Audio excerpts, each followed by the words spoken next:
28ویں آیت انشاءاللہ آپ کی خدمت میں ذکر کرتے ہیں۔ اللہ تعالیٰ ارشاد فرماتا ہے کہ وَاعْلَمُوا أَنَّمَا أَمْوَالُكُمْ وَأَوْلَادُكُمْ فِتْنَةٌ وَأَنَّ اللَّهَ عِندَهُ أَجْرٌ عَظِيمٌ، اور جان لو اے لوگو، جان لو کہ محض تمہارے مال اور تمہاری اولاد ایک آزمائش ہے، اور بے شک اللہ تعالیٰ اسی کے پاس بڑا اجر ہے۔ آزمائش کس طریقے سے ہے؟ مال اس طرح آزمائش ہے کہ ہمیں حلال کمانے کا حکم دیا گیا، حرام بڑا بکثرت آتا ہے، حلال ذرا تھوڑا کم مقدار میں آتا ہے، تو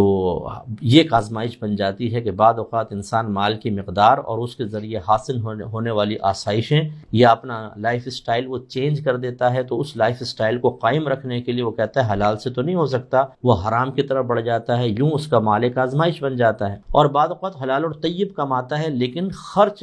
حرام جگہوں پر کر دیتا ہے۔ اسی طرح اللہ تعالیٰ کے صدقات واجبہ نکالنے ہوتے ہیں، یعنی زکوٰۃ ہے، قربانی ہے، فطرہ ہے، کوئی منت پوری کرنی تھی، وہ کچھ کفارے وغیرہ لازم ہو گئے تھے یا فدیہ دینا تھا تو اس میں خرچ کرنا۔ ایسے آپ حج کرتے ہیں تو بعض اوقات دم لازم ہو جاتا ہے، بکرے وغیرہ ذبح کرنے پڑتے ہیں، تو پھر یہ ایک مال آزمائش بنتا ہے کہ انسان اپنے مال کو جدا نہیں کرنا چاہتا، اس کو روکتا ہے۔ اسی طرح کوئی بہت ہی ضرورت مند ہمارے پاس آ جاتا ہے، ضرورت سے زائد ہمارے پاس مال موجود ہے، لیکن مال کی محبت میں اس کو اس لیے منع کر دیتے ہیں کہ یار مال میں کمی ہو جائے گی۔ یہ ہے آزمائش۔ اس لیے اچھی طریقے سے یاد رکھیں کہ حلال ذرائع سے ہی مال کمانا چاہیے، حلال ذرائع میں ہی خرچ کرنا چاہیے، اور اللہ تعالیٰ نے جو چیزیں ہم پر مال کے سلسلے میں لازم قرار دی ہیں اس میں بالکل بخل نہیں کرنا چاہیے۔ ہم نے کتنے لوگوں کو دیکھا ہے بہت پیسہ ہوتا ہے تو زکوٰۃ بھی پھر لاکھوں یا کروڑوں میں بنتی ہے، تو کہتے ہیں کروڑوں میں زکوٰۃ نکال دیں، 1 کروڑ زکوٰۃ، 2 کروڑ زکوٰۃ، تو بخل غالب آ جاتا ہے۔ ایسے سے لوگ دیکھیں کہ اللہ نے بڑا پیسہ دیا ہے لیکن حج پر نہیں جاتے ہیں کہ 5-10 لاکھ روپے خرچ ہو جائیں گے اور اسی طرح مر جاتے ہیں۔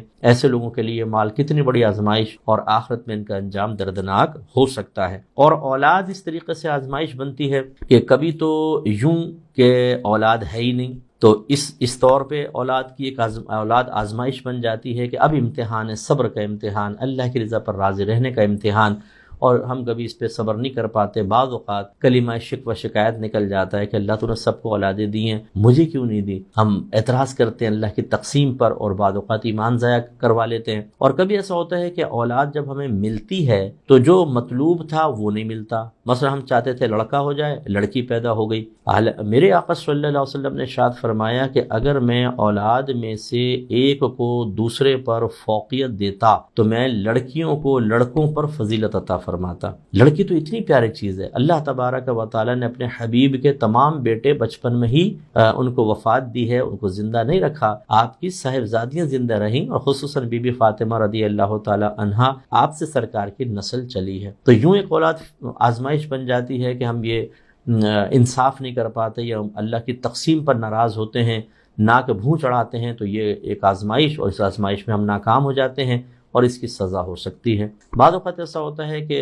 اولاد ہوتی ہے، لڑکے بھی ہیں لڑکیاں، ہم ان میں انصاف نہیں کر پاتے، کسی کی طرف زیادہ میلان، دوسرے کی طرف کم، کسی کو زیادہ دے دیا، کسی کو کم دے دیا، حالانکہ وجہ فضیلت کوئی خاص نہیں ہوتی۔ بعض اوقات بلکہ یوں دیکھا ہے میں نے کہ ایک دیندار بچہ ہے، اسے خواہ اوائڈ کریں گے، اور ایک امریکہ میں سیٹلڈ ہے، وہ جب گھر میں آئے گا تو اس کو سر آنکھوں پہ بٹھائیں گے۔ اس جو گھر میں بچے ہیں یا جو مولوی صاحب ہیں، ان کی بیوی کی کوئی قدر و قیمت نہیں ہے، سارا کام وہ کرے گی، اور جو باہر سے بیٹا آیا ہے اس کی بیوی بالکل ٹھاٹ باٹ کے ساتھ رہے گی، اور ماں صاحبہ جو ہیں وہ، اور اس کی ساس عورت کی دوسروں سے اس کی خدمت کرواتے رہیں گے۔ ارے بھائی، اگر کوئی امریکہ سے آیا ہے، کوئی UK سے آیا ہے، کوئی باہر سے آیا ہے، تو وہ کوئی مطلب یہ کہ معاذ اللہ فرشتہ تو نہیں بن گیا، وہ بھی ایک عام انسان ہے۔ بلکہ میں برا نہیں مانیے گا جو ہمارے بھائی بہن ہمیں سماعت فرما رہے ہیں، اور اچھے کبھی برا نہیں مانتے، کیونکہ وہ جانتے ہیں کہ ہم اصلاح کے لیے بات کرتے ہیں، کوئی آپ سے بغض اور کینہ تو نہیں ہے۔ جو باہر کے لوگ ہیں نا، یہ میدان محشر میں زیادہ پکڑے جائیں گے، ان کی زیادہ سخت آزمائش ہوگی، کیونکہ اللہ نے فرمایا ثم لتسألن یومئذ عن النعیم، پھر اس دن ضرور نعمتوں کے بارے میں کویسچن ہوگا۔ اور جتنا باہر کے لوگ آسائش اور نعمت میں ہیں، چاہے بعض پریشان بھی ہوتے ہیں، لیکن پھر بھی اللہ نے ان کو بڑی نعمت عطا فرمائی جس سے ہمارے یہاں کے لوگ محروم ہیں، اور جو جتنی زیادہ نعمتوں کا حامل ہوگا آخرت میں اتنا ہی پھنسے گا۔ اور اس میں بعض اوقات ایسا بھی ہوتا ہے نہ نمازیں پڑھتے ہیں، نہ روزے رکھتے ہیں، تکبر اتنا زیادہ ہوتا ہے کہ دیندار کاروں کی بات نہیں مانتے، بعض شرابی بیچ رہے ہیں، غلط قسم کا کاروبار کرتے ہیں، جھوٹ بول کر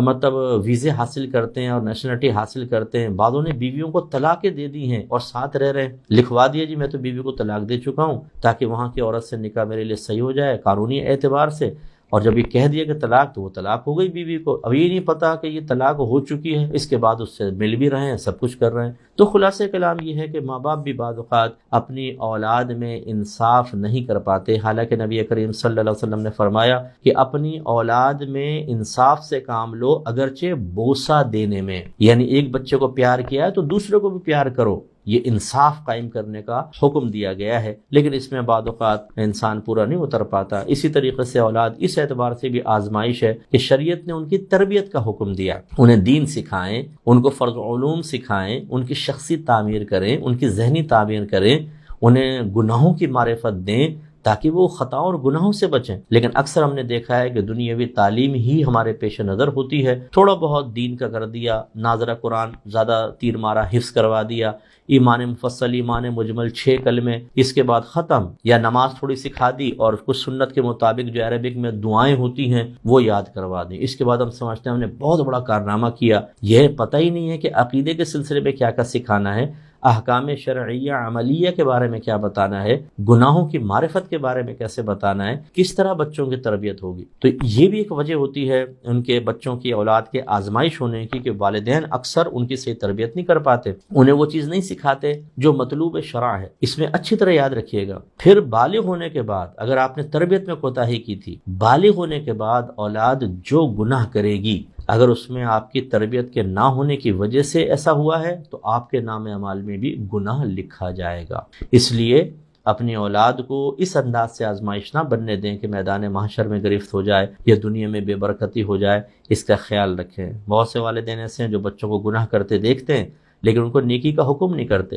ان کو برائی سے نہیں روکتے، حالانکہ روکنا واجب ہے۔ تو یہ ضرور کرنا چاہیے۔ حدیث یاد رکھیں، کلکم راعٍ وکلکم مسئول عن رعیتہ، تم میں سے ہر شخص نگہبان ہے، تم میں سے ہر شخص سے برود قیامت اس کی رعایا کے بارے میں کوسچن ہوگا۔ رعایا سے مراد ماتحت، مرد سے اس کی بیوی بچوں کے بارے میں سوال ہوگا، کیسے تربیت کی تھی، انہیں ادب سکھایا تھا نہیں سکھایا تھا، گناہوں سے بچایا تھا نہیں بچایا تھا، آپ نے خود رول ماڈل بن کر ان کو دکھایا تھا کہ نہیں دکھایا تھا۔ اب اگر خدا نخواستہ ماں باپ جھوٹ بول رہے ہوں، ایک دوسرے کے سینے پہ چڑھ کر گالیاں بک رہے ہوں، مار پیٹ چل رہی ہو، حرام کمایا جا رہا ہو، نمازیں قضا ہو رہی ہیں، روزے نہیں رکھ رہے ہیں، قرآن تو سال ہا سال گزر گیا کھول کر بھی نہیں دیکھا ہے، غیبتیں چغلیاں چل رہی ہیں، لیگ پولنگ چل رہی ہے، خاندان میں لڑائیاں کروا رہے ہیں، جدائیاں کروا رہے ہیں، اور یہی اثرات پھر بچوں کے اندر منتقل ہو رہے ہیں، تو یہ کس قدر اپنے پاؤں پہ کلہاڑی ماری جا رہی ہے، اس کا انجام آخرت میں بہت ہی دردناک ہو سکتا ہے۔